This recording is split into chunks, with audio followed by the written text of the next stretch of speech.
Barcz Company's here answering your plant and garden questions. 270-9933, the number to call. Good to see you again. Good to see you, Mark. Brought a little spring with you. That's nice. We need it. I did. The greenhouse is just full of all these beautiful flowering plants. Like this plant here, this one that is orange.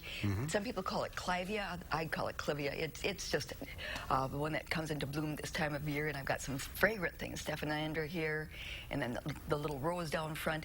And I brought rosemary and basil. So when I opened up, it just smells great. The rosemary smells great. Spring's coming.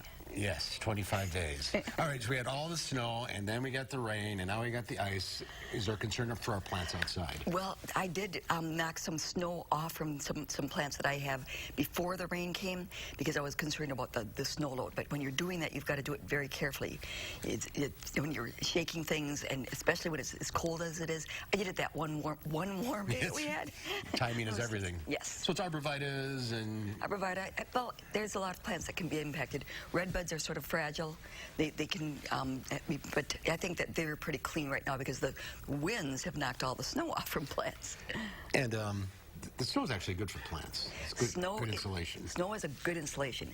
It's much better than ice because ice does not allow oxygen, and that can be problematic for growing plants. But snow is a good, light, fluffy snow is a good insulation, not heavy. All right. Let's go to the phones. We'll start with Larry in Wisconsin Dells. Hi, Larry. Yeah, I want to know when you trim your grapevines back. Okay, well, when the snow gets, unless you have snowshoes, a lot of people have snowshoes. Now, you can be pruning them as long as you can see them at this time of the year. You want to do it prior to, well, March is still all right. Once you get into April and May, then you're going to have a lot of sap flow. So if you could do it earlier, like March would be a real good time to prune your grapevines. Before it starts growing. Yes, before they start to grow. Okay, let's go to John in Madison. Hi, John. Hey, what's the best time of year to buy a Christmas cactus? To buy them? Well, they usually a healthy one. A healthy one. Okay. Usually people like to buy them when they're in bud. So there are Christmas cactus still available, but I think you've missed the big wave of them. They're grown in greenhouses, and they force them so that you're going to have buds for you to enjoy the flowers.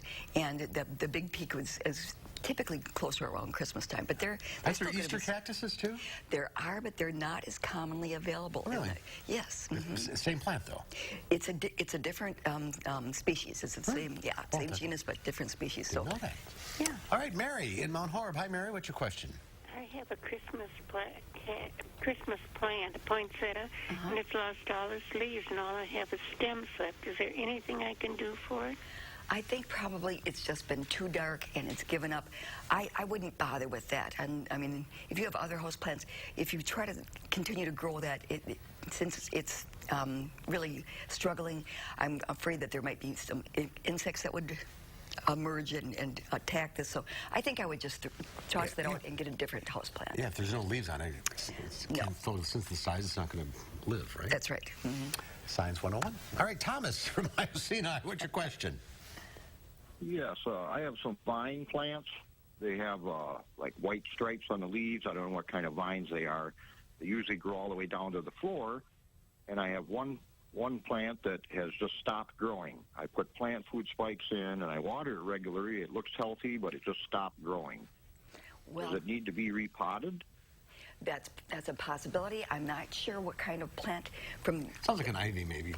Well, I guess that's true. Ivies would have white stripes in the leaves.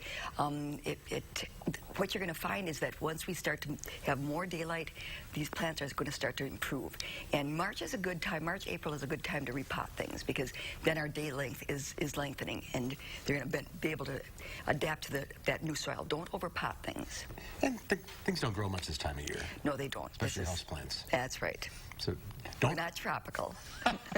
And start your seeds, right? Well, no, this is the beginning time frame. You could start perhaps some peppers, but wait for tomatoes and things until March or early April, because otherwise they're going to get too leggy before we get to move them outside. Which we will do eventually. Yes. We hope. All right, we're out of time. If you're on the line, stay there. Linda will talk to you off the air. We'll see you next time. All right.